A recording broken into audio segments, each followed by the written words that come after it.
Besties Maneta. Balik lagi di Siniars Maneta, ruang menemukan inspirasi untuk hidupkan potensi. Bersama aku, Alin Indriani. Dan aku, Afdal. Gimana nih teman-teman perasaannya hari ini? Mental masih aman kan? Pastinya aman dong, Del. Apalagi kan di episode kali ini kita mau kasih asupan yang gak kalah menarik nih. Dan kalau boleh jujur, aku nih paling suka kalau kita ngebahas masalah perkampusan nih. Sama banget lagi Alin, apalagi narasumber kita pada hari ini merupakan salah satu dari ribuan orang yang berhasil lolos ke top PTN yang ada di Indonesia. Wah, pastinya wow banget ya, Del. Apalagi kan mereka berhasil lulus di antara ribuan orang itu ya. Kira-kira teman-teman di rumah penasaran gak sih apa tips and trick dari kakak-kakak kita? Apa jangan-jangan mereka pakai dukun ya, Del? Bisa aja kamu ya Alin ya. Nah makanya hari ini teman-teman kita akan kupas tuntas bagaimana cara mereka belajar sehingga mereka bisa survive dan juga bisa selain masuk ke top PTN yang mereka dapatkan. Makanya teman-teman, buat teman-teman yang masih nonton hari ini, siapa tahu bisa kecipratan hoki dan ilmunya. Dan tanpa berlama-lama lagi ya, Del, biar obrolan kita nggak terlalu basi, mari aja kita sambut bintang tamu kita pada Hari ini. Di sebelah kanan kita ada Kak Kathleen Hosana Leotanadi nih, Del. Halo Kak Kathleen. Halo Kak Kathleen. Kak Kathleen ini lolos di Universitas Erlangga, jurusan Teknik Informatika. Ya, dan di depan kita ada Kak Revi Hermansyah yang berhasil lolos Di Politeknik Negeri Bandung, jurusan Perancangan Jalan dan Jembatan nih Alin. Ya, dan tak kalah keren di depan aku nih, Del ya. Ini ada Kak Faisal Amir yang berhasil lolos di Universitas Negeri Surabaya dengan jurusan Ilmu Komunikasi. Dan sebelum kita masuk ke pertanyaannya nih, Del, gimana nih, kita mau tanya-tanya dulu ya. Gimana nih kesan kakak waktu pertama kali lihat, wah aku nih lolos SNBP loh. Oke, terima kasih nih Kak. Ya, kalau dari saya sendiri tentunya tidak menyangka ya bisa berkesempatan yang sangat luar biasa bisa lolos ke SNBP, dan tentunya sangat berterima kasih juga kepada semua guru-guru dan teman-teman yang sudah berkontribusi untuk mensupport saya selama ini, dan tentunya rasa syukur yang tidak bisa diungkapkan sih, senang sekali ya. Oh, kalau Kak Revi gimana Kak? Ya. Oke, waktu sebelum saya mengecek apakah saya diterima atau tidaknya, jujur saya merasa gugup ya. Dan juga saya telah mendapat kabar bahwasanya teman-teman saya juga telah mendapat biru, termasuk Faizal ya. Jadi saya memberanikan diri untuk membukanya, dan ketika saya buka dan saya dapat biru, jadi situ saya sangat senang sekali dan saya terharu sampai saya nangis loh. Karena saya sempat mengecek data di tahun sebelumnya, itu perbandingan dapatnya itu 1:21. Alhamdulillah saya kepilih di situ. Wow, hebat banget ya. Kalau Ya. Kak Kathleen gimana Kak? Kalau aku jujur agak shock ya kalau nggak dapet UNER ini, karena UNER itu kan top 5 di Indonesia dan ketat banget. Jadi menurut aku kalau dapet tuh rasanya bersyukur banget, terharu sampai semua keluarga aku tuh pada hampir nangis semua lah. Aku bisa dapet UNER. Oh my God, jadi rata-rata kakak-kakak ini nggak nyangka ya kakak-kakak. Iya, Dan betul sekali. ketika dibuka ternyata dapatnya warna biru, perasaannya tentu senang dan kakak-kakak semuanya. Dan Campur aduk ya pastinya. iya, dan meluapkan emosinya dengan cara menangis tadi ya. Ada yang menangis juga dari keluarganya. Oke, Iya. Alin. Dan boleh jadi Kak, kita langsung aja ke pertanyaan pertama ya. Oke.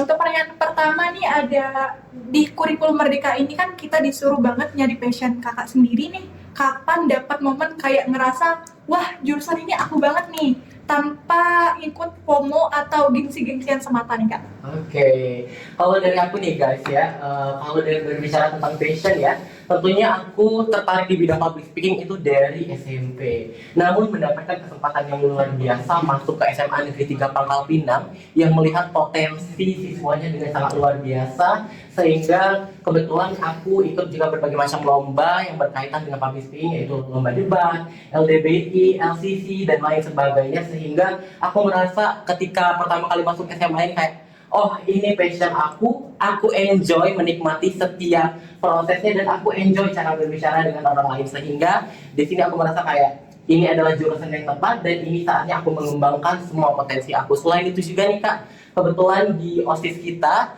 kayak aku mendapatkan kesempatan yang luar biasa juga untuk menjadi MC di berbagai macam acara, sehingga ketika berbicara tentang jurusan, tentunya aku merasa ini sudah jurusan yang sangat tepat dan ini waktunya aku untuk berkembang lebih baik ke depannya.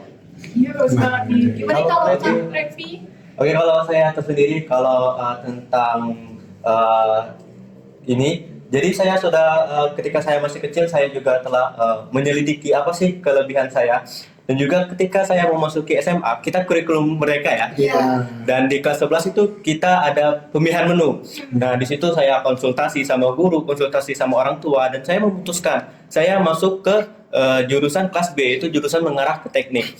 Dan ketika saya mengambil jurusan di Politeknik, saya telah mempertimbangkan semua aspek yang telah saya pertimbangkan sebelumnya. Di mana saya memilih Politeknik pertama karena saya memang lebih suka ke praktek nih dibandingkan dengan teori. Jadi saya mau masuk ke teknik sipil, kemudian saya juga ada beberapa hal nih nanti saya akan bicarakan mengapa saya mengambil teknik jalan jembatan. Oke. Boleh nih, berarti Kalau disimpan Kathleen? ya. Kalau Kak aku Kathleen selanjutnya. sebenarnya agak terjebak dan agak membingungkan ya gimana ngejelasinnya. Awalnya aku tuh nggak punya pikiran untuk masuk teknik. Jadi awalnya tuh aku pengennya malah jadi dokter gigi. Agak berat memang. Tapi waktu SMA kelas 10 belajar kimia kok susah ya. Nggak bisa banget tuh belajar kimia. Dan akhirnya waktu pemilihan mapil kelas karena kita kurikulum merdeka, ya udah deh ngelihat kira-kira menariknya yang mana ya, karena melihat dari mapil kakak-kakak sebelumnya tuh. Nah, aku paling tertariknya itu sama yang mapil yang teknik, yang mengarah ke teknik. Nah, waktu kelas 10 juga itu ada pembukaan pendaftaran OSN kan. Dan di situ aku tuh punya pikiran, aku belum tahu aku mau masuk di mana, tapi orang tua pengen aku masuk PTN dan aku harus mikir kayak kita tuh di Bangka gitu. Kita susah untuk masuk top PTN. Jadi kita harus cari sertifikat sebanyak mungkin supaya bisa jadi nilai tambahan supaya kita bisa masuk ke PTN kan. Akhirnya OSN ngelihat pilihan-pilihan mata pelajarannya apa yang dilombain, kayaknya informatika seru deh. Ikut informatika, tes di sekolah, kok matematika yang keluar ya? Kaget dong. Ya udah kerjain lah, selesai. Ternyata lolos. Terus aku punya teman di kakak kelas juga yang ternyata ikut OSN informatika dan kita sama-sama lolos. Dia bilang gini ke aku, lolos ya informatika, selamat datang ya di matematika pakai logika. Kaget dong. Terus akhirnya mulai dekat, terus akhirnya kami belajar bareng, diajarin, oh ternyata informatika itu seperti ini. Nah dari situlah mulai tertarik sama informatika. Gitu. Seperti itu ya Alin ya. Rata-rata memang ketemunya di SMA kelas 11 ya pada Iya, saat betul ngambil pilihan. Nah, dengar-dengar dari cerita Kak Faizal, Kak Revi dan Kak Kathleen, kakak-kakak ini kan basicnya dari anak-anak OSIS dan juga anak-anak eskul dan lomba-lomba yang di luar sekolah tentunya. Nah, mungkin ada teman-teman kita yang hari ini nonton episode kali ini banyak yang bingung bagi waktu nih Kak. Dan menurut kakak-kakak semuanya, seberapa ngaruh sih sebenarnya ikut OSIS, eskul atau project di luar kelas itu buat ngebentuk mental kakak-kakak semuanya sampai akhirnya kakak dilirik PTN yang kakak impikan? Oke, saya ingin menjawab dulu ya. Oke, kalau berbicara tentang OSIS, eskul dan proyek di luarnya, alhamdulillah ketiga-tiganya saya ikuti.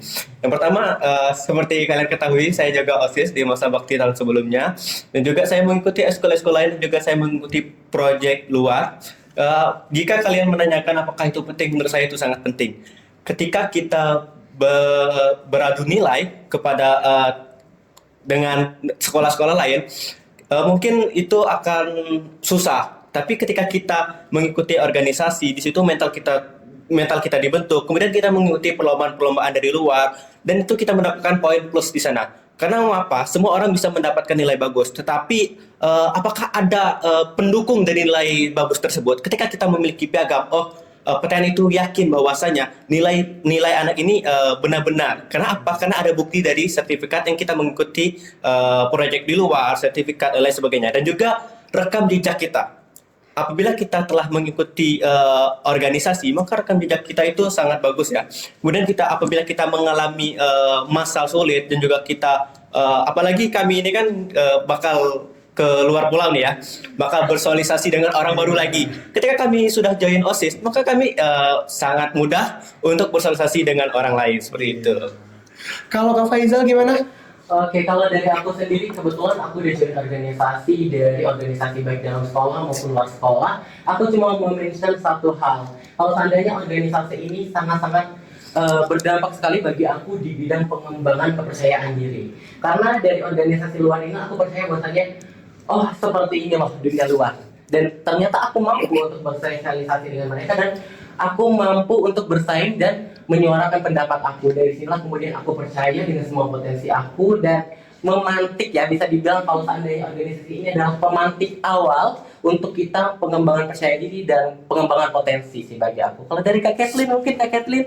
Kalau dari aku itu penting banget karena dari entah itu organisasi, eskul ataupun lomba-lomba itu kita bisa dapat wawasan yang lebih luas, ketemu orang-orang baru yang tentunya punya informasi dan pengalaman yang lebih dari kita kan. Jadi kita bisa saling tukar cerita, saling tukar informasi gimana sih Kak tentang pandangan A, tentang pandangan B, tentang pandangan C. Jadi kan lebih enak dan menurut aku dengan kita ikut misalkan lomba itu kan bisa punya sertifikat nih. Nah, punya sertifikat ini bisa jadi nilai plus untuk kita. Dan mungkin kalau misalkan Kak Revi atau Kak Faizal itu kan prestasinya lebih ke akademik kadang kan ya. Kalau aku itu lebih ke non akademik. Nah, jadi non akademik itu kan bisa di seni, bisa di olahraga. Nah, kadang dua ini itu sering banget diremehin sama orang-orang. Nah, justru teman-teman kalian tuh harus tahu kalau sertifikat di bidang akademik, non akademik itu berpengaruh loh. Dan bagian akademik ini nggak bisa kita jadiin yang utama karena kita harus punya soft skill dan itu bisa kita dapetin di mana aja dan dalam bentuk apa aja, entah itu kita dari seni itu tari, entah musik atau film ataupun olahraga. Jadi menurut aku penting banget supaya itu bisa membantu kita bisa masuk PTN. Jadi kesimpulannya teman-teman memang organisasi ini sangatlah penting ya kakak-kakak semuanya untuk membangun personal branding, untuk meningkatkan relasi dan juga untuk mengasah soft skill kita agar kita siap untuk keluar dari zona nyaman kita. Dan sekarang tadi kan kita udah ngomongin masalah organisasi nih ya Kak. Pastinya udah banyak pengalaman yang Kak alamin kan. Dan di sini ada pertanyaan kedua dan ngomongin soal capek nih Kak. SNBP kan ibaratkan lari maraton dari kelas 10. Pernah nggak sih kakak merasa ada di fase burnout parah atau nilai tiba-tiba anjlok nih? Terus gimana cara kakak untuk bouncing back atau bangkit lagi? Boleh dari Kak Kathleen dulu karena sebelumnya udah Kak Faizal dan Kak Revi mungkin. Ngerasain burnout ya, jujur ngerasain dan ngerasainnya itu baru-baru ini di kelas 12. Jadi agak risk banget nih di bagian akhir kita harus ningkatin nilai malah jadi turun nilainya.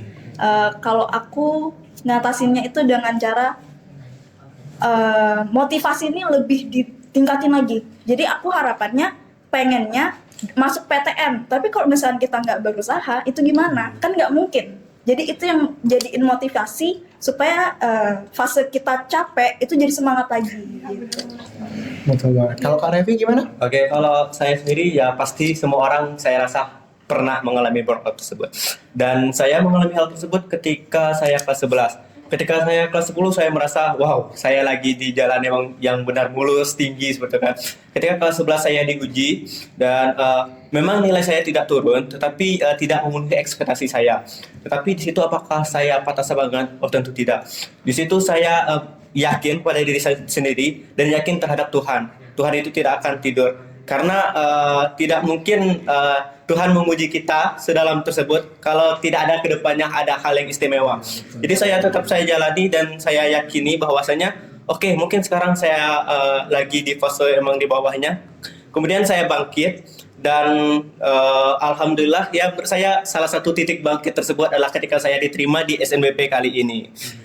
Oke, mungkin cuma Oke, boleh Kak Faizal mungkin. Oke. Kalau dari aku sendiri tentunya kita sebagai Gen Z ya tentunya sangat fenomenal sekali ya dengan kata burnout. Tentunya aku juga pernah mengalami hal tersebut di mana aku malas belajar dan aku merasa kayak apa sih gunanya belajar gitu, kayak capek banget gitu mengejar ekspektasi orang lain.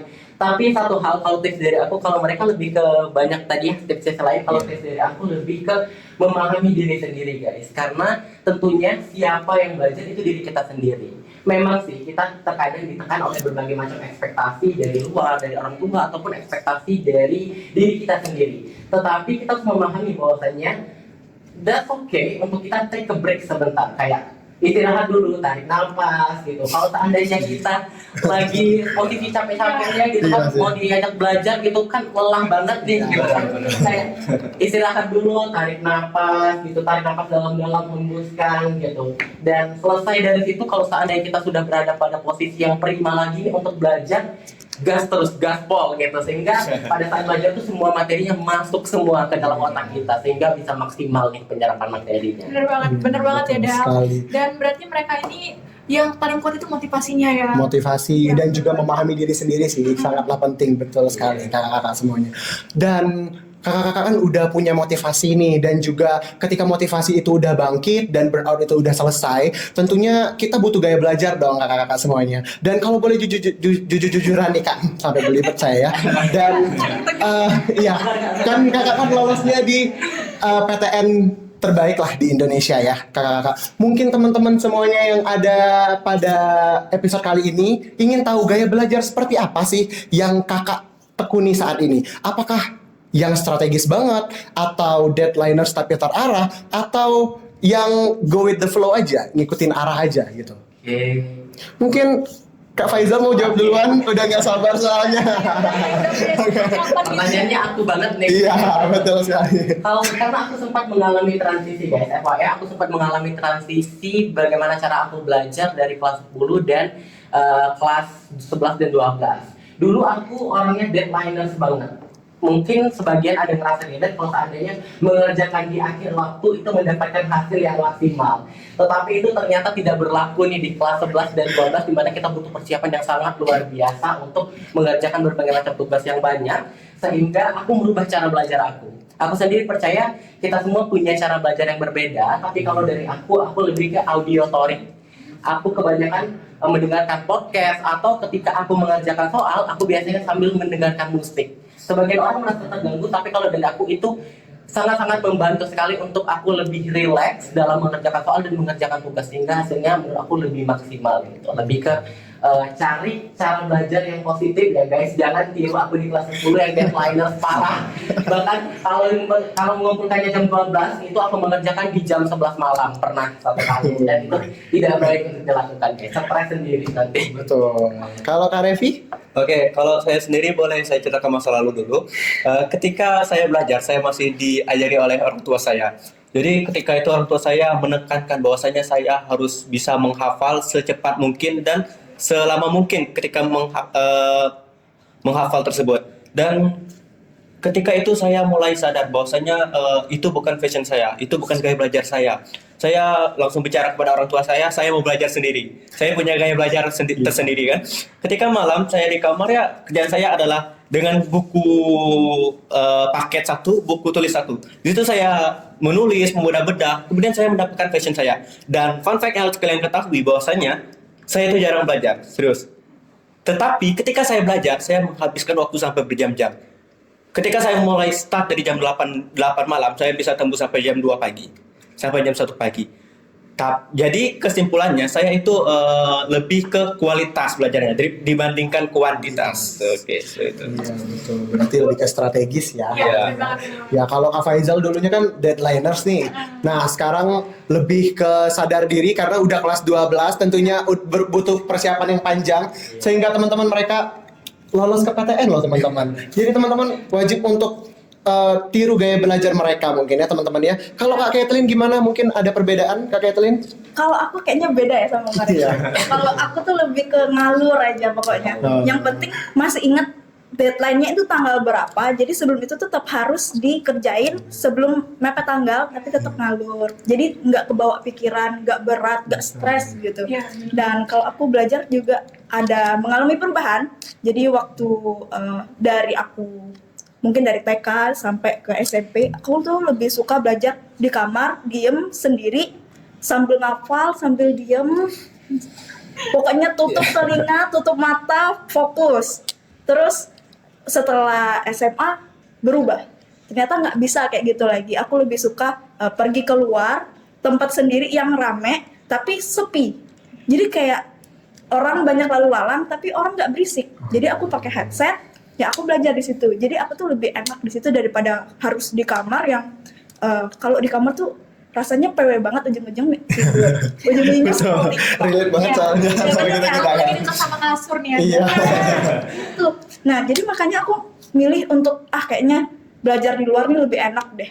Karena aku ngerasanya kayak diliatin orang kalau aku nggak belajar kayak masa kamu datang ke misalkan ke kafe buka buku tapi scroll TikTok terus kepikiran kayak orang-orang ngomongnya gimana nih jadi belajar. Iya, betul. Berarti Kak Kathleen ini tipenya yang go with the flow aja, ngikutin alur aja. Yang penting tetap pada tujuan yang tepat kayak gitu. Tapi teman-teman semuanya yang wajib kalian ketahui, gaya belajar itu tergantung dari diri sendiri loh teman-teman. Karena bisa dibuktikan ketiga orang yang lolos PTN terbaik ini beda-beda loh cara belajarnya. Ada yang auditorik, ada yang pengennya sendiri, ada yang pengennya rame tapi sepi juga kayak gitu. Jadi beda-beda teman-teman. Temuin lah gaya belajar teman-teman ya. Oke. Dan tadi kita udah berbicara masalah gaya belajar ya, Dal. Dan di sini kita mau berbicara lagi masalah ekspektasi nih. Gimana sih Kak caranya menyeimbangkan ekspektasi dari orang tua, target dari Semaneta, sama waktu buat me time biar nggak stres nih? Oke, boleh dari saya. Udah nyiapin soalnya jawabannya. Sebenarnya kalau orang tua setiap masing-masing orang tua kan berbeda kan ya. Tapi orang tua saya tidak berekspektasi lebih. Dia tahu apa yang terbaik oleh saya. Ketika saya memutuskan suatu keputusan, mereka akan mendukungnya semaksimal mungkin. Dan ketika ada emang paksaan ataupun ada kayak target dari sekolah ini ya, saya lebih memilih kayak saya harus selesaikan ini. Saya harus capai tersebut. Saya tidak akan istirahat ketika hal tersebut belum benar-benar saya lakukan. Jadi ketika saya me time tersebut benar-benar waktu untuk saya sendiri. Saya bebas mau ngapain, saya mau main game, saya mau memancing ikan, terus juga ya mungkin hal-hal yang ingin saya lakukan. Tapi ketika hal target dari orang tua, mungkin tekanan dari sekolah, dan juga mungkin ketika organisasi kita juga ada target dong ya. Dan saya harus memenuhi target tersebut terlebih dahulu. Ketika itu telah selesai, maka saya akan bersenang-senang, saya akan melakukan me time saya. Saya bebas ngapain seperti itu. Oke, kalau dari Kak Kathleen gimana Kak? Mungkin ada perbedaan? Ada sedikit perbedaan. Oke. Kalau aku tetap pada cara belajarku ngalur. Tetap ngalur tapi harus tetap ingat deadline-nya, tujuannya apa. Nah, kalau aku misalkan untungnya orang tua tuh nggak terlalu yang ngasih ekspektasi, meskipun aku juga tahu orang tua pasti berekspektasi kayak gitu. Tapi tapi kita sebagai anak kan pasti maunya ngasih yang terbaik. Nah, kalau aku sendiri supaya aku nggak stres, supaya semuanya balance, itu aku bikin jadwal. Jadi dari hari Senin sampai hari Jumat itu waktunya belajar, tapi Sabtu Minggu itu aku nggak mau belajar. Aku mau me time, mau bareng keluarga, mau bareng teman-teman, mau sama diri sendiri, mau jalan-jalan kemana. Tapi dengan catatan semua itu harus udah selesai pekerjaannya. Jadi Sabtu Minggu tuh udah aman. Gitu. Kalau Kak Faizal Kak? Kalau dari aku sendiri sebenarnya udah di-mention nih dari awal tadi, kalau seandainya aku lebih ke mengenal diri sendiri, kapan waktu dimana aku bisa lanjut terus gaspol, kapan waktu dimana aku harus berhenti karena aku udah lelah gitu ya. Kalau dari segi ekspektasi sebenarnya orang tua aku juga tidak menargetkan sama seperti mereka, tetapi aku lebih memasang target untuk diri aku sendiri. Aku tahu perjuangan aku tidaklah mudah dan aku di sini punya banyak sekali up and down. Jadi aku memasang target bahwasannya aku harus segini, aku harus keterima kuliah di sini, dan aku harus mencapai itu semua dengan banyaknya berbagai macam hal-hal, dan tentunya mengatasinya dengan cara kapan waktu dimana kita berhenti dan kapan waktu dimana kita bisa terus lanjut, itu kita tahu di mana gitu. Berarti mereka ini lebih ke walaupun orang tuanya nggak kasih ekspektasi, kita harus tetap kasih yang terbaik. Karena itu adalah hal yang paling penting sebenarnya teman-teman ya. Dan kita kan sebagai generasi penerus negeri saat ini, kakak-kakak semuanya, dan kakak-kakak juga termasuk daripada generasi tersebut, dan tentunya kita kan dikelilingi oleh teknologi dan tidak lepas dari yang namanya artificial intelligence. Mohon maaf ya teman-teman ya. Atau kecerdasan buatan yang kita kenal sebagai ChatGPT, Gemini, dan lain sebagainya. Dan menurut kakak, batas antara nyari referensi sama nyontek instan itu kan tipis banget. Dan gimana cara kakak manfaatin AI buat bikin otak makin kritis, bukan malah bikin malas mikir? Gimana itu menurut kakak? Boleh Kak Faizal? Maka dari Kak Udah aku siap nih, kayaknya itu. Kalau berbicara tentang AI ini, bagaimana cara kita membatasi, guys? Kita harus sadar bahwasannya ketika kita berbicara tentang AI, mau secanggih apapun teknologi, itu kita yang harus mengendalikan, bukan kita yang dikendalikan oleh teknologi. Jadi kita harus sadar bahwasannya terkadang AI, ChatGPT, Gemini dan lain sebagainya itu tidak selamanya benar. Mereka emang cepat sih ngasih informasi, tapi apakah informasi tersebut 100% benar? Belum tentu, guys. Dan kita harus research lagi, recheck lagi data-data di tempat-tempat lain, di artikel-artikel lain, apakah itu benar. Dan ketika itu selaras, ada satu tips lagi nih, kebanyakan teman-teman aku ataupun remaja-remaja yang lain yang aku lihat itu ketika cari di AI mereka langsung kopas, semuanya dikopas, langsung disalin, langsung dikirim ke jawaban ayah siapa yang seperti itu. Nggak ini kan kalau sama aku ya. Tidak baik teman-teman. Iya, nggak baik. Baik sekali teman-teman. Yang paling baik adalah kita baca semua informasinya, kita olah kembali dalam bahasa kita dan kita sampaikan, kita ketik kembali dengan bahasa yang kita pahami. Jadi bukan hanya sekedar kita mencari, kita salin, kita kirim, bukan, tapi lebih ke kita cari, kita baca, kita pahami dan kita tuliskan ulang sehingga kita juga mendapatkan ilmu dari AI tersebut tanpa harus ngetek instan. Kita tetap mendapatkan ilmu tersebut. nih, Iya Kak. sih, betul. Kalau dari Kak Revi?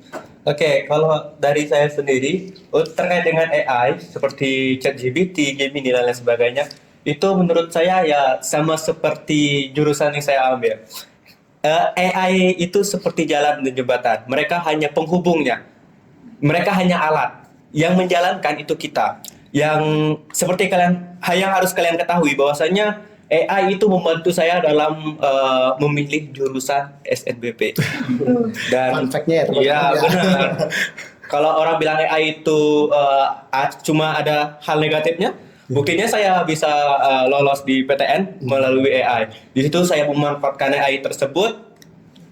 Saya berbicara sedetail mungkin kepada AI tersebut, apa sih kelebihan saya itu lebih tertarik ke dunia mana, saya itu mau kuliah di wilayah mana, dan juga dan AI tersebut memberikan respon. Tetapi sama yang dikatakan oleh Kak Faizal tadi, kita jangan percaya seutuhnya, kita harus searching kembali melalui web yang lainnya dan membuktikan apakah hal itu benar. Jadi menurut saya AI sendiri itu bisa menjadi hal positif ketika kita menggunakannya dengan benar, dan bisa menjadi hal negatif ketika kita hanya kayak mencari jawaban kemudian langsung kita kirim, langsung kita percaya seutuhnya seperti itu. Oke. Kalau Kak Kathleen nih gimana?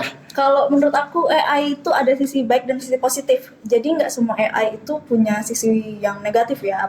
Dari sisi positifnya adalah mungkin ini bisa diterapin buat teman-teman semua, dan karena ini juga udah pernah aku terapin. Mungkin dari beberapa dari kita itu terkendala dalam biaya untuk bimbel atau les dalam pembelajaran kita. Nah, kita itu bisa menggunakan AI teman-teman. Karena dengan AI, misalkan nih kita belajar matematika ini susah banget, aduh nggak ngerti caranya gimana. Nah, biasanya guru itu akan ngasih soal kan, dan biasa soal ulangan yang keluar ya tipe-tipenya mirip gitu. Mirip-mirip. Dan kita kalau misalkan mau nyari di Google kadang agak susah referensinya nih. Nah, Terlalu kita banyak. bisa minta bantu AI, tolong bikinin dong soal yang setipe Iya benar. setipe sama soal ini dan kasih penjelasan sama caranya. Nah, tapi kalian jangan ngelihat langsung jawaban. Itu benar. kalian harus coba dulu di kertas, kira-kira semua soal udah dikerjain, terus di-compare nih jawabannya sama caranya kira-kira benar atau enggak, terus di-compare lagi ke misalkan ke Google atau ke situs lainnya atau ke AI lainnya untuk diperbandingkan, kira-kira AI ini benar atau enggak ya. Nah, terus setelah itu kalian tuh harus benar-benar ngelihat apakah cara yang kalian pakai itu sama AI, sama website yang lainnya atau enggak. Dan kalau misalkan kalian lihat cara yang kalian pakai itu lebih mudah, nah itu kan kalian bisa coba-coba lagi ke soal lainnya dan kalian tanya nih ke AI, kira-kira ini bisa jadi cara cepat atau cara jitu kita nggak sih buat ngerjain soal? Jadi kan bisa dibantu gitu. Betul. Tapi aku tertarik banget sama jawabannya dari kakak-kakak ini karena berbeda-beda. Kalau Kak Faizal ini kan lebih ke jadikan TA ini sebagai media Kak Faizal untuk mengasah otak, mengasah kemampuan seperti kayak setelah dicari, ditulis dan dibaca kembali, dan itu kan bisa mengasah diri sendiri. Kalau Kak Revi lebih dijadikan sebagai media curhat. Oke, benar. Iya, lebih ke lebih ke konsultasi. Kalau sama manusia kan mungkin Iya, kurang, ya ada batasan ya. Dan kalau Kak Kathleen ini lebih ke jadi apa ya, wadah untuk kita ganti bimbel gitu.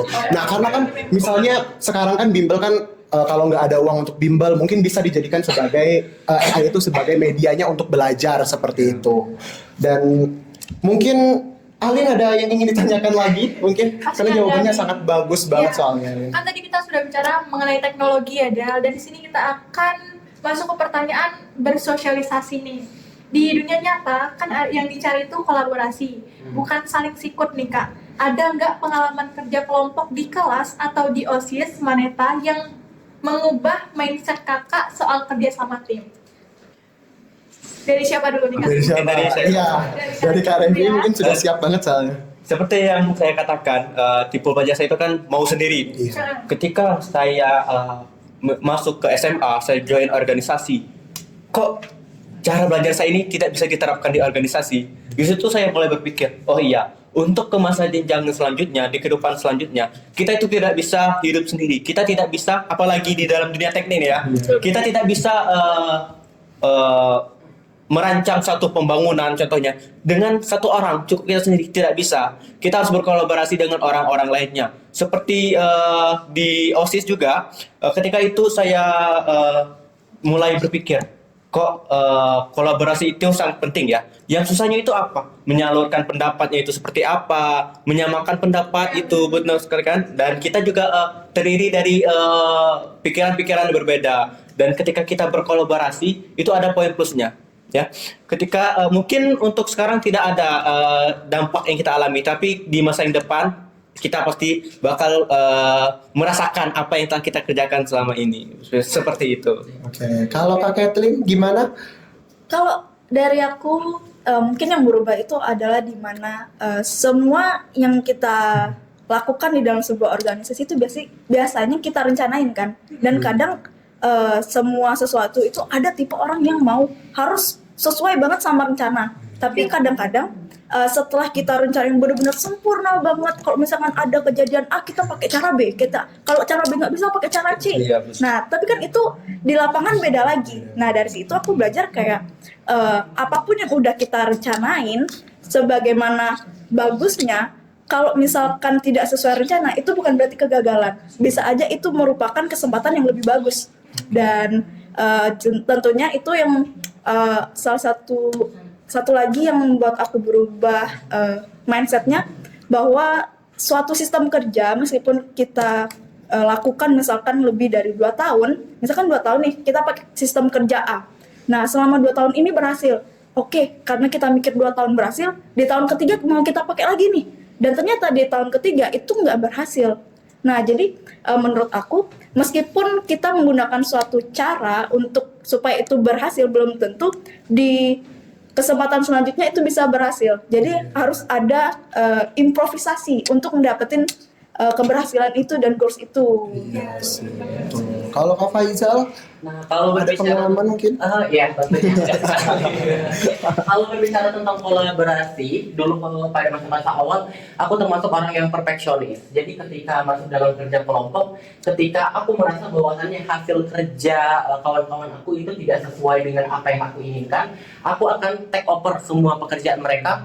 Aku kerjakan sendiri sehingga menghasilkannya sesuai dengan apa yang aku impikan gitu ya. Tetapi makin lama kelamaan belajar dari pengalaman, karena aku sendiri capek sendirian mengerjakannya semuanya sendirian. Aku sadar bahwasanya satu esensi dari kolaborasi adalah kita itu mau mendapatkan hasil yang kita satukan dari pikiran masing-masing yang berbeda-beda. Kita satukan kemudian kita kembangkan untuk menjadi satu tujuan bersama, di mana setiap anggota itu bebas untuk mengemukakan pendapat, mengerjakan apapun, karena kerja kelompok ini, kolaborasi ini adalah tempat di mana semua orang bisa berkembang, baik itu ketua, baik itu pun anggota, baik itu pun siapapun, maupun dimanapun dan kapanpun. Itu aja sih kalau dari aku. Menarik banget ya Alin ya. Karena jawabannya ini rata-rata kakak-kakaknya ini sukanya bekerja sendiri rata-rata ya kakak-kakak ya. Makanya teman-teman kita tinggal di Indonesia, kita kan punya Bhinneka Tunggal Ika, berbeda-beda tapi tetap satu tujuan. Baik, selanjutnya kak, kakak-kakak kan sudah keterima di universitas top jalur SNBP lagi. Itu kan sebuah privilege yang sangat luar biasa untuk kakak-kakak semuanya. Nah, gimana kakak-kakak memaknai tiket emas ini sebagai bentuk tanggung jawab buat orang banyak nantinya, Kak? Boleh siapa? Ayo siapa? Ayo. Oke, saya tunjuk aja ya kayaknya ya. Kak Kathleen dulu deh. Oke, kalau dari aku bagaimana pertanggungjawaban nih tentang tiket emas ini. Jadi kalau misalkan kita untuk FYI nih buat semuanya, nanti itu bakalan ada sosialisasiin dari sekolah untuk kita murid-murid dan juga orang tua tentang apa sih itu SNBP dan apa sih itu eligible dan bagaimana ketentuannya gitu. Nah untuk SNBP ini tuh kita harus benar-benar serius guys. Jadi kita nggak bisa asal pilih yang kayak pilih ini deh, keterima nggak terima terserah deh, nggak boleh kayak gitu. Nah kalau misalkan ketolak kitanya nggak terlalu serius sih nggak masalah, tapi kalau masalahnya dia itu keterima itu yang bikin masalah. Karena kalau misalkan kita keterima kok malah keterima sih, ya udah deh nggak usah diikutin, nggak usah pendaftaran ulang, nggak usah gimana yang ada sekolah kita di blacklist dan adik-adik kelas itu bisa sampai 3 tahun atau berapa tahun itu nggak bisa masuk ke situ. Jadi kan kasihan ke adik-adiknya kalau mereka mau masuk ke jurusan itu. Jadi kita harus benar-benar diskusiin sama orang tua gimana, karena aku orang tuaku mengerti, untungnya mengerti tentang SNBP ini bagaimana kan. Dan kami tuh ada diskusi lah ke mama papaku gimana. Aku tuh pengen ambil jurusan ini, tapi untuk di mananya masih belum tahu, boleh nggak keluar atau gimana. Terus akhirnya ngobrol, aku tuh akhirnya orang tua bilang, kamu cuman boleh milih di 4 daerah. Kuliah di Bangka, kuliah di Malang, Surabaya, atau di Jogja. Karena cuman di tempat ini yang ada keluarga. Nah, jadi akhirnya nyarilah kampus-kampus gimana. Di Malang itu aku pengennya masuk UB, di Jogja pengennya masuk ke UPN, terus di Surabaya pengennya di UNER, di Bangka kurang tertarik. Kalau bisa keluar kenapa enggak? Terus akhirnya diskusi sama orang tua, akhirnya deal, oke, aku pengen ngambil teknik informatika dan di UNER. Nah kebetulan nih, untuk kalian yang punya SNBP itu tuh sebenarnya golden ticket yang harus kalian gunain sebaik mungkin. Jadi benar-benar cari peluang di mana PTN itu tuh top dan jurusan yang kamu pengen itu sepi peminat. Jujur aja nih, UNER teknik informatika itu sepi peminat. Makanya aku bisa ada peluang untuk masuk tuh lebih gede. Nah, jadi caranya kalian tuh harus benar-benar cari gitu informasinya, terutama di website resmi kampusnya. Karena di UNER itu aku beruntung banget waktu cari informasi, ketemu nih data di tahun kemarin yang SNBP. Jadi berapa peminatnya, yang kursi untuk SNBP itu berapa, dan ketemu teknik informatika di UNER itu peminatnya di SNBP tahun kemarin itu 300-an orang cuman ya. Dan yang bisa yang lolos itu 36 kursi. Jadi itu kan lebih rendah daripada di UB yang peminatnya tuh sampai ribuan dan kursinya terbatas. Dan kampus-kampus lain juga kan gitu. Dan aku mikir, wah ini peluang sih. Aku harus nyari juga informasi kira-kira UNER ini nerima mahasiswanya itu gimana sih. Dan ternyata aku dapat informasi kalau di UNER, kalau kalian punya peringkat eligible yang tinggi, itu bisa jadi nilai plus buat kalian. Dan aku kemarin eligible 4 dan itu lumayan tinggi kan. Jadi itu bisa jadi nilai plus, terus peminatnya sepi, terus aku punya sertifikat yang lumayan, aku cantumin 3 sertifikat, 2 provinsi, 1 kota. Nah jadi itu yang membuat aku tuh bisa lolos. Jadi kalian tuh harus punya strategi guys, supaya bisa dapat di SNBP, nggak hanya aku ngandelin jarum langit aja lah, doa tiap hari, tapi kalian nggak ada action, kalian nggak nyari informasi, itu sama aja bohong. Iya, Gitu. betul sekali. Berarti yang paling penting itu strategi ya kakak-kakak semuanya. Dan juga teman-teman SNBP ini golden ticket yang harus benar-benar dimanfaatkan. Betul. Bukan hanya sebagai ajang uji coba aja. Yang penting kan ada SNBT kayak gitu kan. Jadi SNBP ini manfaatkanlah sebaik mungkin karena ini benar-benar tiket yang sangat luar biasa sekali untuk kami yang belum SNBP ini ya kakak-kakak semuanya. Dan juga memilih jurusan itu harus sesuai dengan fashion teman-teman semuanya. Nah seperti itu. Kalau dari Kak Revi gimana? Oke, kalau dari saya sendiri sih mungkin SNBP ini adalah kesempatan satu kali seumur hidup. Kalian tidak bakal bisa mengikuti SNBP di tahun-tahun selanjutnya. Kalau SNBT kan bisa. Nah, jadi ketika kita memilih jurusan, memilih fakultas itu harus benar-benar teliti. Benar yang apa dikatakan oleh Catherine tadi, saya pernah konsultasi ke saudara ayah saya. Dan saya suka sama orang yang ngomong belak-belakan seperti itu ya.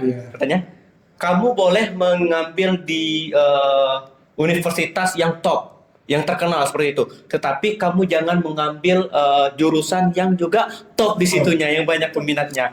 Katanya, kalau kamu main remi, itu katanya seperti mengambil 2 joker dalam 1 kali ambil. Kamu hitung peluangnya itu berapa katanya. Oke, di situ saya mulai berpikir, oh ya benar apa kata yang dikatakan oleh saudara ayah saya. Itu saya sudah mulai mencari data-data sama seperti kayak lihat, dan saya dibantu oleh AI tersebut seperti saya katakan tadi. Dan untuk golden ticket tersebut, saya singkat sih, ketika kita dipilih melalui jalur SNBP, itu kan dipilih melalui sistem ya. Kita juga nggak tahu bagaimana cara mereka memilihnya gimana ya. Menyisikan sedikit orang dan menyingkirkan begitu banyak orang kan.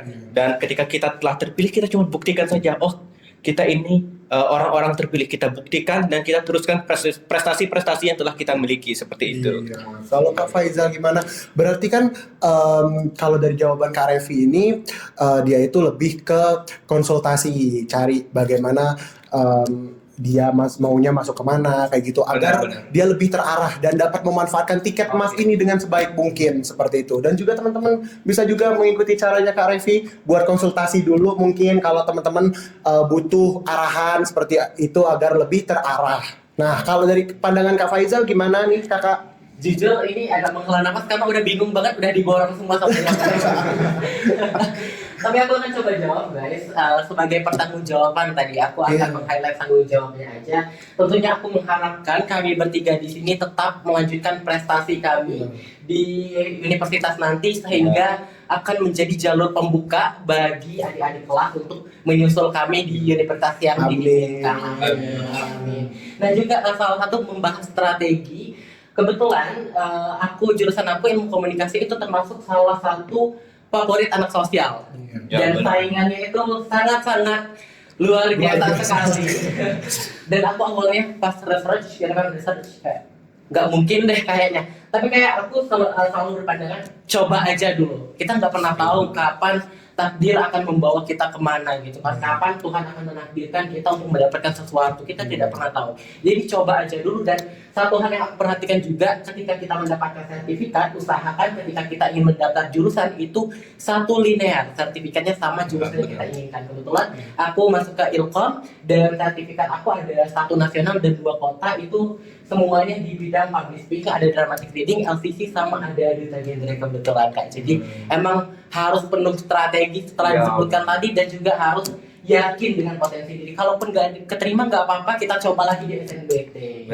Luar biasa sekali teman-teman. Jadi strategi itu sangatlah penting ya teman-teman semuanya. Dan juga sertifikat itu yang aku mention dari Kak Faizal itu satu hal bahwa kita kalau seandainya mau join lomba kayak gitu atau mau cari sertifikat itu harus linear dengan cita-cita yang kita inginkan seperti itu. Karena Kak Faizal ini ilmu komunikasi dan juga duta genre loh teman-teman semuanya, sangat luar biasa sekali. Dan kita sudah berbincang bahwasannya kakak mengambil jurusan yang keren ya. Dan Iya, keren tentunya banget. di sini coba kita bayangin 5 tahun sampai 10 tahun ke depan, yang dimana kakak pas kembali ke Bangka Belitung ini udah menyandang gelar nih. Kira-kira kakak mau memberikan kontribusi nyata apa bagi Pangkal Pinang? Baik, sekarang siapa yang mau jawab dulu? Kayaknya Kak Revi udah siap sekali kayaknya. Boleh, silakan. Mungkin dibandingkan teman-teman saya, jurusan saya lebih spesifik ya. Iya. Oke, saya sedikit jelaskan. Ya, kita anak-anak SMA itu kan sering healing kan, sering bermotor keliling-keliling Pangkal Pinang terutama. Di Pulau Bangka ini hampir semuanya saya pernah saya lalui jalan-jalannya, jembatan-jembatannya. Dan ada satu hal yang saya menjadi kayak, oh ini harus segera diselesaikan. Apa itu? Keselamatan di jembatan. Karena di Pangkal Pinang banyak sekali jembatan itu didesain dengan keselamatan yang sangat minim. Dan ketika saya langsung jalan di jembatan tersebut, dan emang benar ketika saya menggunakan motor, saya bahkan ngulang 2 kali mutar. Kayak di situ ada larangan, dilarang melebihi kecepatan 40 km per jam. Ada apa sih sebenarnya? Dan ketika saya melihat tersebut, antara jalan dan jembatannya itu kayak desainnya itu sangat patah sekali. Jadi sehingga keselamatan orang itu sangat minim dan terbukti. Seperti yang kita ketahui juga ada terus berita kayak meninggal di jembatan karena ngebut seperti itu kan. Dan juga kondisi jalan di Bangka itu tidak seperti di daerah di Pulau Bangka. Karena dari tekstur aspal dan lain sebagainya itu yang menurut saya dari di Bangka Pinang ini sedikit lebih di bawah di daerah-daerah lain kan. Mungkin di 5 atau 10 tahun ke depan ketika saya telah menyandang gelar tersebut, mungkin saya bisa berkolaborasi membantu di wilayah Pangkal Pinang ya, khususnya dan memperbaiki jalan dan jembatan yang ada di Pangkal Pinang ini. Seperti itu. Berarti sangat luar biasa, dan Kak Revi ini berarti orangnya observasi banget ya. Oke, Kak benar. Revi, ya. Karena saya suka di kerja lapangan. Iya, dibandingkan dari kantoran. oke. Jadi saya itu memilih politeknik seperti itu. Iya, dan suka jalan-jalan juga. Iya. Jadi memang cocok untuk memfasilitasi hobinya jalan-jalan biar jalannya lebih mulus Mulus, seperti iya. itu. Mungkin bisa bikin jembatan yang ada spot mancingnya. Biar selinear dengan hobinya juga kan. Atau Oke. nurunin jembatan Mas. Kalau Kak Faizal gimana? Oke, kalau aku ini berkaitan dengan ini tadi apa tuh? Apa ya? 5 sampai 10 tahun ke depan. Jujur aku bingung karena ini pembicaraan yang berat ya, karena kembali lagi kita bisa merencanakan, tetapi siapa yang menakdirkan itu Tuhan yang Maha Esa. Tapi 5 tahun 10 ke depan aku punya gambaran aku akan menjadi seorang presenter ataupun konten kreator. Oh my God, amin.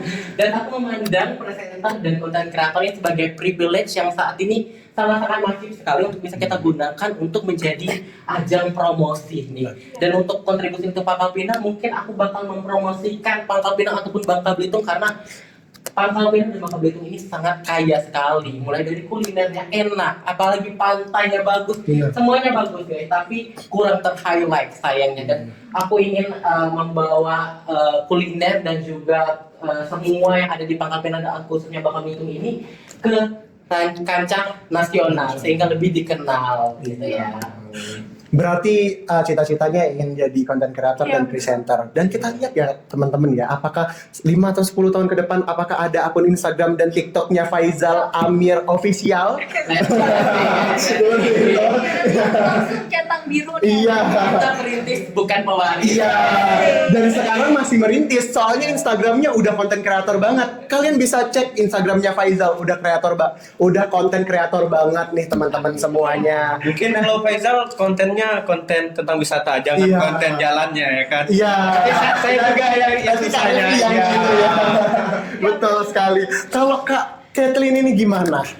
Kalau aku kan kuliahnya jurusannya itu di bidang IT nih. Iya. Dan aku melihat beberapa tahun ke depan mungkin dari aku bakalan membuat seperti sebuah website yang mungkin bisa mempromosikan Bangka Belitung. Iya. Karena aku tuh punya hobi kayak sinematografi kan. Jadi aku bisa mengkolaborasikan hobi aku dan juga pekerjaanku untuk membantu Pangkal Pinang itu lebih dikenal oleh banyak orang. Dan juga salah satu perhatian aku adalah tentang gen alpha dan juga gen-gen lainnya, gen Z dari bocil-bocil Bocil-bocil yang sedang main kematian. FF itu. Iya.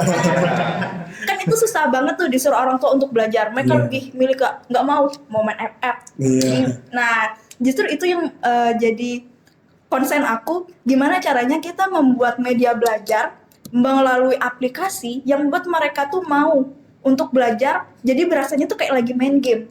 Jadi kalau belajar tuh kan kadang anak-anak mikirnya kayak gini, bosen belajar cuman buka buku, isinya tulisan, jadi kayak boring gitu. Jadi itu yang membuat aku pengen ngajarin mereka, ayo loh, ini ada media pembelajaran yang seru yang bisa kalian gunain, seperti kalian bermain, tapi kan bisa dapat ilmu gitu. Dan mungkin kami bertiga di 5-10 tahun ke depan bisa seperti Pak Hanta Yuda. Amin. Nanti kami bakalan kembali ke Semaneta dengan membantu adik-adik kelas. Amin. Asik. Kalau Pak Hanta Yuda kan 2 miliar nih, kira-kira nanti Iya, masih rahasia ya Alin ya. Tapi sangat luar biasa sekali ya Alin ya. Kita tunggu 5-10 tahun ke depan aplikasi yang akan dibuat oleh Kak Catherine itu apa sih? Apakah game-game perang nanti tembakannya keluarnya A B C D E atau apa gitu? Kita tunggu aja gebrakannya ya teman-teman semuanya ya. Oke, di era yang serba digital ini ya kakak ya. Karena mendengar dari Kak Kathleen itu ada Gen Z, Gen Alpha, Gen Beta, dan gen-gen lainnya tentunya tidak lepas dari yang namanya serba digital dan juga sangat berkaitan sekali dengan informatika, Kak ya izin. Di era yang serba digital dan mesin ini, seberapa penting sih menurut kakak kita itu punya karakter dan adab, bukan cuma sekedar otak pintar ya? Siapa yang ingin menjawab? Mungkin ada yang relate dengan pertanyaannya. Boleh Kak Faizal. Kalau dari aku itu tentunya sangat penting sekali. Karena kalau kita berbicara tentang adab dan juga etika, karakter, itu tentang bagaimana cara kita bersosialisasi dengan sekitar, bagaimana cara kita menghormati, bagaimana cara kita menghargai, bagaimana cara kita berbicara dengan orang lain, baik itu yang seumuran ataupun yang lebih tua, itu semuanya punya aturan guys, tidak bisa sembarangan. Percuma kita punya banyak ilmu pengetahuan yang luar biasa, tetapi kita tidak menerapkan itu di lingkungan sekitar, maka semuanya akan terbuang dengan sia-sia semua pengetahuan kita itu. Dan juga satu hal yang aku amati tentang adab dan karakter ini seperti kita berbicara tentang kualitas dan kuantitas. Semuanya kualitas dan kuantitas itu harus setara. Kalau seandainya kualitas lebih tinggi, kuantitasnya jelek, maka itu tidak akan balance gitu. Jadi bagaimana sih cara kita menyeimbangkan antara adab dan karakter yang baik, kita padu-padankan dengan pengetahuan kita yang sudah baik sehingga menghasilkan kesuksesan di masa depan. Jadi hidup itu harus balance, tidak bisa jomplang salah satu gitu nih Kak. Kalau dari aku itu sih. Berarti penting banget ya balancingnya dari antara ilmu pengetahuan dan juga adab serta karakter nih teman-teman semuanya. Agar bisa lolos PTN seperti kakak-kakak di depan, kita aminkan ya. Apalagi kami-kami yang masih kelas 11 ini yang masih merintis, bukan pewaris tentunya, dan juga bukan penggaris teman-teman semuanya. Iya, oke. Selanjutnya boleh dari pandangannya Kak Repi gimana? Oke, menurut pandangan saya sendiri ya, kalau kita berbicara tentang kepintaran, kita sandingkan dengan adab dan juga karakter, mungkin semua orang bisa menjadi pintar. Apalagi dengan serba digital semua ini, kita bisa mengakses dimanapun dan kapanpun dan apapun itu. Jadi ketika semua bisa kita peroleh, maka adab tersebut menjadi poin plus bagi kita. Ketika kita seperti saya sendiri, itu kan berhubungan dengan pasti yang namanya kita bakal berkolaborasi, bekerja sama kan ya. Jadi dalam berkolaborasi dan bekerja sama itu juga adab itu harus kita tekuni. Bagaimana adab kita dengan orang yang lebih tua, mungkin kalau di dalam dialog itu dengan orang yang lebih profesional mungkin ya. Jadi kita harus bisa ya berkarakter baik lah. Karena kalau hanya mengandalkan pintar menurut saya itu tidak cukup, dan juga yang seperti kamu bilang harus seimbang. Iya, betul sekali. Memang harus seimbang ya teman-teman. Antara pengetahuan dan juga adab serta karakter. Oke, kalau Kak Kathleen gimana Kak pandangannya? Kalau menurut aku adab itu penting banget, karena kalau meskipun kita pintar tapi adab kita tuh nol, itu kayak siapa sih mau sama kita? Bener nggak sih? bener banget. Jadi kayak kita tuh harus punya adab yang baik gitu, karena kalau misalkan kita punya adab yang baik, orang juga mau sama kita, mau temenan sama kita, mau kerja sama kita, mau berkolaborasi sama kita. Dan kalau misalkan tentang masalah adab nih, bisa kita lihat kayak di zaman sekarang orang tuh banyak banget omongannya nggak dijaga, apalagi di sosial media. Itu kan parah banget tuh di sosial media.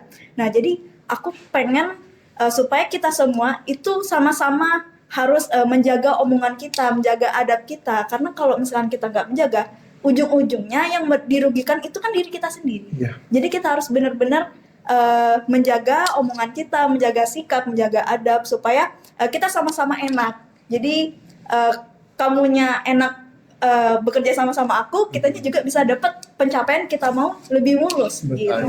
Sekali. Nah, boleh dilanjutkan Alin. Sangat luar biasa sekali karena saya sudah tidak bisa berkata-kata karena jawabannya sudah sangat luar biasa dan sudah sangat lengkap sekali. Alin, boleh pertanyaan selanjutnya? Baik, di sini ada pertanyaan nggak? Apa satu hal dari Semaneta yang paling bikin kakak ngerasa kayak aku nggak bakal sampai di titik ini kalau nggak sekolah di sini? Oke, mungkin dari saya dulu ya. Oke, menurut saya kalau hal yang tidak mungkin saya bisa mencapai sekarang kalau tidak ada Semaneta gitu ya. Support system dari guru itu yang paling utama. Dan juga mereka itu bukan hanya menyediakan sarana prasarana, juga mereka juga menyediakan tempat khusus loh. Seperti salah satu program di Semaneta yaitu GRIMIS, Gerakan Literasi Kamis ya. Di sana para siswa Semaneta itu diharuskan menunjukkan ke bakat mereka seperti itu. Jadi tidak ada yang murid-murid di Semaneta itu bakatnya terpendam. Oke. Jadi pada GRIMIS tersebut, Gerakan Literasi Kamis tersebut, jadi pada saat itu kita ganti-ganti kan, ada di bidang sosialnya, juga ada di bidang bahasa, ada di bidang akademiknya, seperti matematika dan lain sebagainya. Dan juga ketika kita mengikuti suatu perlombaan, itu Semaneta itu kayak mempermudah jalannya. Apabila kita sulit ini belajar dengan guru tersebut, nah sekolah itu bahkan langsung menyediakan tenaga didik dari luar yang kayak kamu itu maunya gurunya seperti apa loh, seperti itu langsung disediakan seperti itu. Kita butuh apa ketika lomba, waktu itu device saya kurang mendukung ya, saya sulit menjangkau situs-situs seperti itu, saya langsung kamu bolehlah di lab komputer seperti itu. Jadi menurut saya ya ketika suatu perlombaan itu sangat-sangat berpenting banget lah Semaneta bagi saya. Kemudian juga dimanapun kita berada ya, mungkin kita kan ini kan mau masuk kuliah nih ya. Tentunya tidak mungkin kita langsung masuk kuliah kalau kita tidak di SMA terlebih dahulu. Dan juga mungkin ya Semaneta selain dengan lomba juga secara pendekatan dengan siswa itu top banget guru-gurunya seperti itu. Jadi para siswa juga kayak nggak sungkan nih berbagi-bagi kayak kelebihan dan lain sebagainya seperti itu. Berarti lebih ke support system ya? Iya, betul sekali. Karena memang teman-teman Semaneta luar biasa sekali dari sarana prasarananya, sangat lengkap sekali. Kalau teman-teman mau ke seni ada ruangannya. Kalau mau ke olahraga ada. Kalau mau ke podcast juga ada. Jadi memang lengkap sekali. Kalau mau nonton podcast bisa di sini harus Semaneta ya teman-teman ya. Oke. Selanjutnya gimana kalau dari Kak Faizal? Oke, kalau dari aku sendiri sedikit cerita, kalau seandainya latar belakang aku itu adalah anak rantauan dari salah satu desa terpencil yang ada di pesisir Oki. Ketika pertama kali pindah ke Pangkal Pinang dan masuk SMP dan masuk ke masa SMA, aku sangat merasakan sekali bahwasannya Semaneta ini adalah sekolah yang sangat mendukung para siswanya. Serta aku juga sangat mengapresiasi sekali, sangat berterima kasih sekali kepada para tenaga pendidik yang sangat luar biasa, di mana mereka bisa menemukan potensi terkecil dalam setiap diri siswa. Bahkan pertama kali ikut lomba dengan keadaan masih terbata-bata itu dimaklumi sekali. Dibilang gak apa-apa, coba lagi, dan pada akhirnya itu merupakan privilege yang mungkin tidak bisa dimiliki semua orang mungkin ya, apalagi di SMA-SMA lain. Dan menurut aku Semaneta itu termasuk salah satu sekolah yang effort, sekolah yang baik dalam melihat potensi siswanya dan mampu mengajak siswanya, merangkul siswanya untuk berkembang menjadi versi terbaik dari diri mereka. Betul sekali ya kakak-kakak ya. Semaneta memang sangat luar biasa karena kita sekolah yang kaya teman-teman semuanya. Iya, kaya ya teman-teman ya. Memang support sistemnya kenceng banget karena kita sekolahnya kaya, sekolah kriya dan budaya teman-teman. Oke, kalau dari Kak Kathleen gimana? Kalau menurut aku, kalau nggak sekolah Semaneta, mungkin aku nggak bisa sampai ke UNER nantinya. Iya. Dan kalau nggak sekolah di Semaneta, aku juga mungkin nggak nemuin passion aku kayak hobi aku sih. Karena di Semaneta itu aku bisa nemuin kayak, oh aku tuh sukanya di sinematografi, aku sukanya bikin film. Jadi di Semaneta itu ada wadahnya teman-teman untuk kita semua, baik yang sukanya seni, sukanya olahraga, sukanya mungkin belajar, itu ada wadahnya. Dan di Semaneta juga aku ngerasain kayak bener kata teman-teman, support sistemnya tuh ada banget. Sangat luar biasa. Nggak hanya support sistem dari guru, dananya juga ada teman-teman. Kita dikasih dana untuk misalkan ikut lomba, kayak misalkan aku FLS, kita dikasih dana, kalian butuhnya apa, kalian mau bikin apa, bagaimana, pasti kami bikin sama guru, bikin proposal, ngajuin ke sekolah, sekolah kasih kami dana, jadi kami enak gitu. Jadi murid-murid ini nggak terkendala karena sekolah juga support ke kita. Dan nggak hanya itu, sekolah dan guru itu bukan hanya mereka aja yang support kita, tapi alumni juga support. Dan bener, karena untuk aku di sinema, aku tuh sampai untuk lomba itu aku mau hubungin alumni. Mungkin sebut nama boleh nggak sih? Boleh. Mungkin aku ngehubungin Kak Kaisar sama Kak Keke. Nah, jadi mereka berdua ini adalah salah satu orang yang bantuin aku dalam FLS, film pendek. Jadi aku nanya ke mereka, Kak ini kira-kira gimana ya? Kak ini kalau misalkan jurinya nanya kayak gini, aku jawabnya responnya harus gimana? Dan di Semaneta ini juga banyak banget alumni yang bekerja di bidang seni, teman-teman. Jadi itu yang membuat Semaneta itu unggul di bidang seni, karena mereka kuliahnya memang di bidang seni dan kita bisa konsultasi ke mereka. Jadi kita nanya, Kak, minta masukan dong, ini kira-kira bagaimana. Terus kita punya guru-guru yang suportif dan juga ada guru seni. Bisa ke Pak Ferry. Kita nanya aku sempat nanya ke Pak Ferry, Pak ini kira-kira bikin film skripnya kayak gini cocok nggak ya sama temanya. Jadi benar-benar membantu banget untuk di Semaneta. Ya, berarti memang dari segi support system dan juga ikatan alumninya sangat luar biasa sekali sama di SMA Negeri 3 Pangkal Pinang ya kakak-kakak semuanya.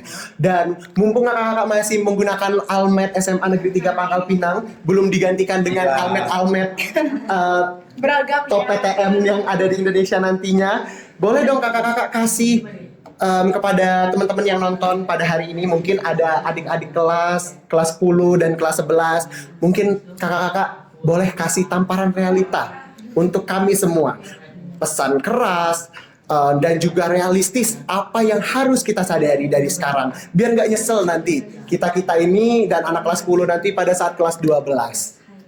Oke, siapa dulu? Siapa dulu mau kasih pesan? Boleh Kak Kathleen dulu. Tamparan kerasnya adalah ayo semuanya belajar ya kawan-kawan. Kita bukan dari sekolah top 1000, bukan sekolah yang ada di Pulau Jawa. Alumni kita juga masih terbatas untuk di top PTN yang tembus SNBP. Jadi teman-teman tingkatin nilai kalian supaya nilai kalian itu minimal bisa di 90 lah teman-teman. Soalnya kalau di Pulau Jawa, sekolah-sekolah di Pulau Jawa 90 itu kecil banget. Bahkan aku ngeliat di TikTok ya, yang nilai rata-ratanya 90 itu masih di eligible 40-an. Iya. Kalian bikin eligible satunya berapa? Dan dibandingin dengan kita yang di pulau terpencil, bisa ke pulau terpencil, gimana? Ya kita harus berusaha ikut lomba-lomba. Jadi teman-teman jangan cuma manfaatin jalur langit, apalagi jalur hoki. Kalian tetap harus berusaha dan lihat peluang sebesar mungkin.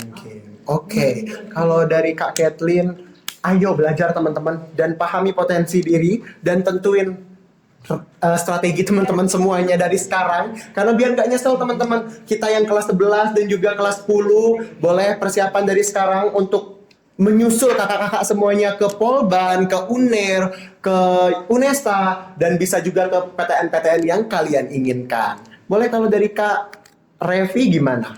Oke, kalau dari saya sendiri mungkin menambahkan dari Kak Kathleen. Iya. Mungkin dari Kak Kathleen tuh ayo belajar. Kalau saya ayo belajar dan juga ayo berlomba. Karena kalau kita belajar seperti yang bilang tadi, kita hanya mendapatkan nilai yang berlegalisir cap sekolah seperti itu. Ketika kita mengikuti suatu perlombaan dan terutama yang resmi nih ya, yang di bawah kementerian, maka itu kita memiliki nilai standar nasional seperti itu. Iya. Seperti kayak Kak Kathleen FLS 3M. Ya semua orang juga tahu bagaimana ketatnya, bagaimana lamanya mereka berjuang, bagaimana susahnya seperti itu, dan juga seperti Kak Faizal mungkin di Tugas seperti itu ya kan. Kan juga di bawah kementerian seperti itu, dan juga saya kemarin juga seperti itu di OSN ya seperti itu juga di bawah kementerian juga. Jadi ketika kita ada peluang dalam mengikuti suatu lomba, maka ambillah peluang tersebut. Jangan takut gagal, karena kegagalan adalah kesuksesan yang tertunda. Betul sekali. Dan Semaneta itu sangat mendukung dalam kita perlombaan seperti yang katakan tadi. Jika kita benar-benar niat, maka Semaneta pasti bakal mensupport hal tersebut. Kita butuh apa, kita bilang, dan Semaneta pasti bakal memfasilitasi hal tersebut. Kemudian mulailah dari kelas 10. Jangan mulai dari kelas 12. Ketika kita baru mulai di kelas 12, kita itu terlambat seperti itu. Iya. Orang sudah menentukan mau kuliah di mana, strateginya gimana, bahkan sudah menentukan kos seperti itu kan, ya mau motor apa. Tapi kalian baru mikir kayak, oh ternyata nilai seperti ini kurang, atau mungkin bahkan kelas 12 baru bilang, oh ternyata di lomba ini ada di bidang ini, Iya, seperti itu kan. betul. Padahal aku bisa di bidang tersebut, kok kenapa saya nggak ambil ya? Jangan sampai kalian menyesal di kemudian hari, seperti itu ya. Dan ketika telah mengikuti lomba tersebut, kita ambil pelajaran yang ada di lomba tersebut. Ketika kita gagal, kita tidak gagal seutuhnya, teman-teman. Ada pelajaran yang tersirat yang kita dapat kita ambil. Dan fun fact yang harus kalian ketahui bahwasanya kami bertiga itu menyantumkan 3 piagam ya.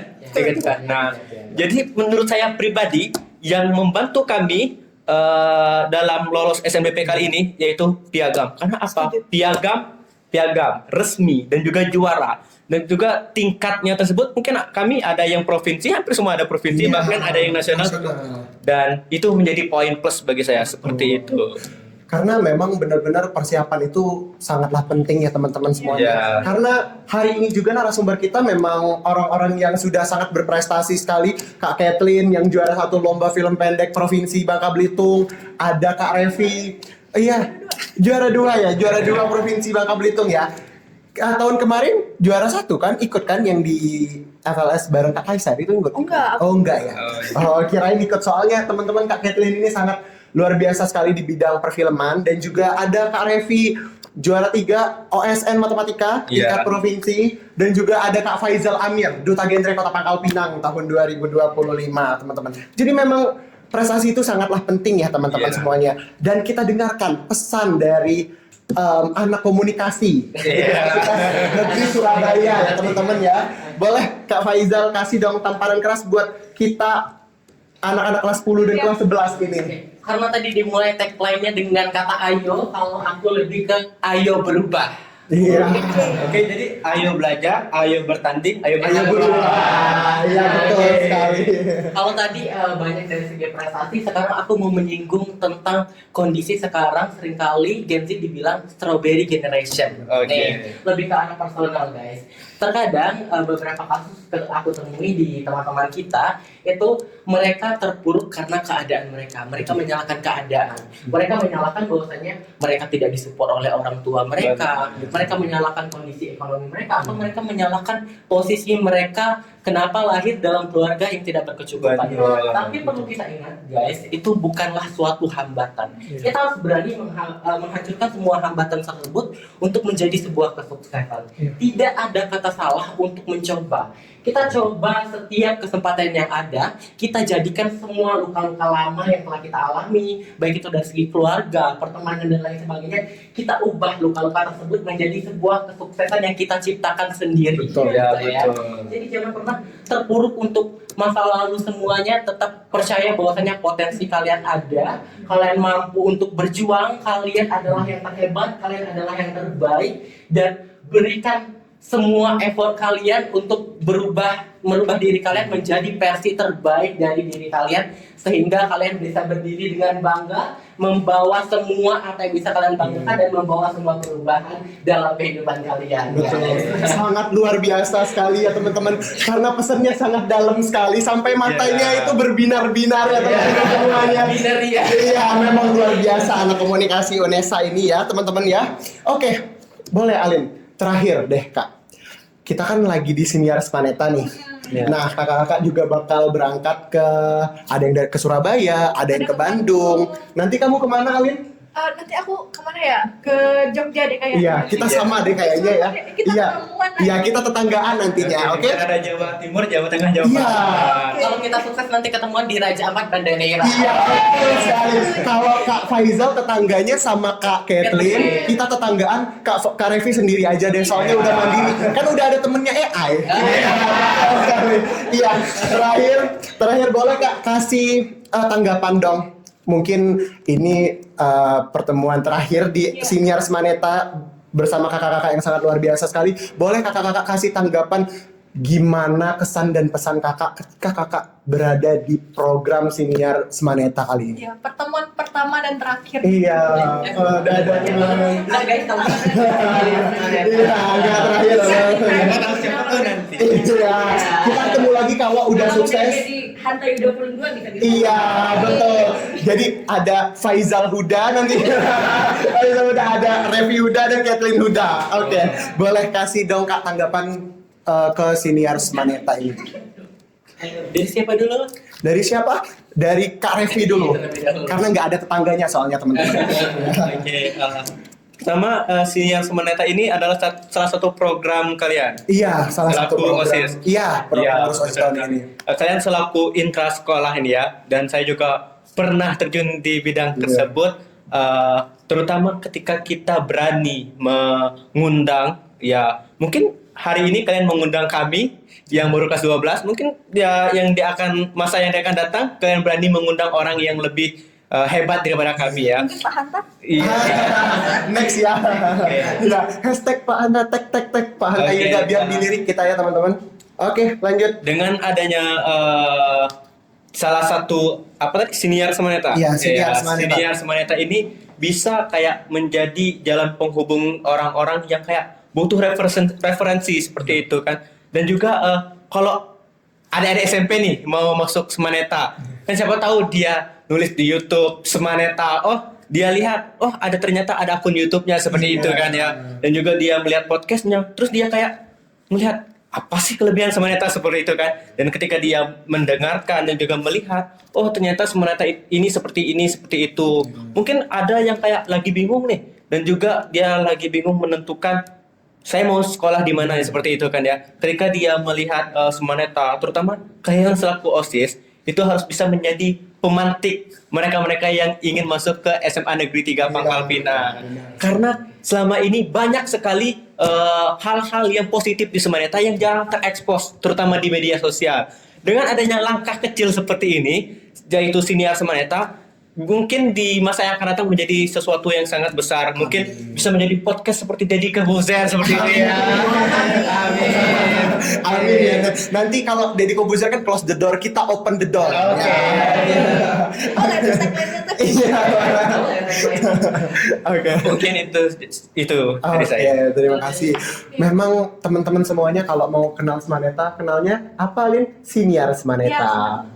Open the door kita ya teman-teman ya. Iya. Oke, selanjutnya Kak Faizal Amir boleh? Oke, kalau dari aku karena aku mau jadi content creator, aku mau rating nih. Oke, nanti. Kalau rating dari aku 1000/100. Ya, tepuk tangan.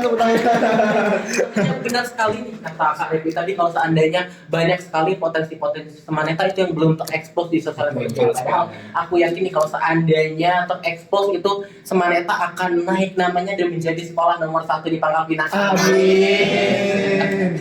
Dan ya benar sekali ya, kalau dari aku sangat-sangat luar biasa sekali aku berharap kedepannya diteruskan, mungkin kita bisa mengundang orang-orang hebat lainnya untuk berbincang. Dan fun fact guys, dari dulu semasa dari kecil sampai sekarang aku selalu halu-halu di wawancara, ternyata kesampaian dan itu sangat luar biasa sekali, dan berkesempatan yang sangat luar biasa sekali pada ya kesempatan kali ini ya, dan mungkin kedepannya boleh lah. Iya, kalau nanti udah jadi Faizal Amir official content creator, kita undang lagi nanti ke sini ya. Oke, Kita tunggu 5 sampai 10 tahun lagi mungkin Kak Faizal. Oke. Nah, kalau Kak Faizal meratingnya 1000/100. Kalau Kak Kathleen gimana? Kalau menurut aku 1.000.000/10. Oh my god, lebih besar lagi ya. Aku jujur apresiasi banget ke kalian karena bisa bikin podcast kayak gini. Iya, terima Karena kasih jujur banyak. bikin podcast tuh susah loh guys. Iya, sulit. Itu susah banget ya. Dan mungkin aku harapannya supaya Senior Maneta ini bisa lebih gede lagi, Ya, lebih amin. bisa dikenal sama banyak orang lagi, dan semoga sponsor bisa masuk. Amin. Oke. Siapa tahu kan ada yang lagi lihat. Iya, calling. Halo CEO, kami Bisa butuh ini. ditampilkan, guys. Halo CEO, boleh datang ke sini, boleh kita ya? Meja ini lagi kosong soalnya mejanya. Iya, masih Langsung kosong. kosong banget nih. Iya, insya Allah nanti diisi oleh brand-brand dari kakak-kakak mungkin. Iya. Iya, sun ya kakak-kakak ya. Oke, boleh. Dan udah selesai kita sebenarnya hari ini karena teman-teman kita mengundang orang yang sangat luar biasa ya, Alin ya. Oke, dan pada kesempatan kali ini memang orang-orang yang kita undang memang orang-orang yang spesial dan jawabannya sangat luar biasa sekali. Luar biasa banget. Iya, dan diharapkan semoga kita bisa menyusul ya, Alin ya. Amin. Iya. Kami tunggu JJ-nya nanti. Amin. Yang kami tunggu. Iya, betul sekali. Dan untuk akhir kata, oh my god, bahasanya Akhir kata. sangat sedih sekali ya. Iya. Untuk penutup pada kali ini, semoga kami berterima kasih banyak sekali kakak-kakak sudah menyempatkan Iya. diri untuk hadir ke sini dan juga memberikan afirmasi positif untuk kami dan program ini, dan diharapkan semoga program ini dapat berkembang kembali dan juga dapat mengundang Faizal Amir, Revi dan Kak Kathleen yang selanjutnya. Iya. Ya, semoga nanti kita bisa dapat sponsor-sponsor dari CEO. Amin. Halo CEO yang sedang menyamar. Iya. Boleh untuk penutup kita ajarin itu deh slogannya Senior Maneta ya. Oke. Apa tuh? Iya. Dari inspirasi dari potensi. Iya. Ganti-gantian. Iya. Kita ajarin sama-sama aja ya, Alin ya. Oke. Nanti kakak-kakak kalau kita bilang Senior Maneta jawabnya apa, Alin? Atau lupa soalnya.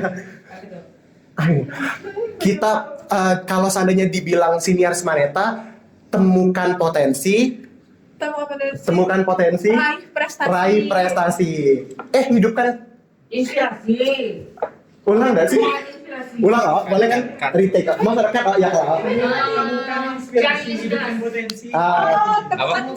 Temukan inspirasi, hidupkan potensi. Maaf. Ya, ini kan bukan inspirasi, ini hidupkan potensi. Iya. Oke, ini benar. Temukan inspirasi. Hidupkan potensi.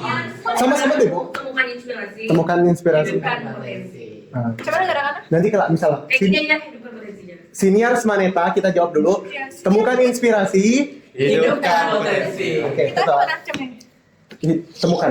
Cuma Temukan inspirasi. temukan inspirasi. Cuma belah basing Coba lagi. coba. Jadi kan kalimat yang Temukan inspirasi. buat menemukan inspirasi. Ya, temukan Pakai lantai. Iya, temukan inspirasi, hidupkan potensi. Iya, kalian kayak gini. Si Naruto kayak gini. Iya, langsung kayak gini. Oke, buat yang Apa enggak ini sorry. Boleh nggak narsumnya dari gini langsung nanti aja? iya boleh, iya. Jadi notice yang narsumnya itu yang gini, tapi narsum tetap ikut yang ini. Oke teman-teman, kayaknya Alin untuk yang terakhir kalinya kita ajarin kakak-kakak ini tagline Senior Maneta kali ya. Oke, kalau kami bilang Senior Maneta, jawabnya temukan inspirasi. hidupkan. Ulang. Hidupkan inspirasi, hidupkan potensi. Temukan inspirasi. Oke. Apa sih? Benar. Oh, enggak satu. Yuk siap Bu ya. Allah tadi apa Bu? Hidupkan potensi, temukan inspirasi, hidupkan potensi. Oke. Oke, Alin, untuk yang terakhir kalinya mungkin kita ajarin kakak-kakaknya untuk slogan Siniars Maneta kali ya. Iya, Oke. betul banget. Kakak-kakak, kalau kita bilang Siniars Maneta, jawabnya temukan inspirasi, hidupkan potensi. Oke? Nah, kita mulai ya. 1, 2, dan 3. Siniars Maneta, temukan inspirasi, hidupkan potensi. Terima kasih teman-teman semuanya.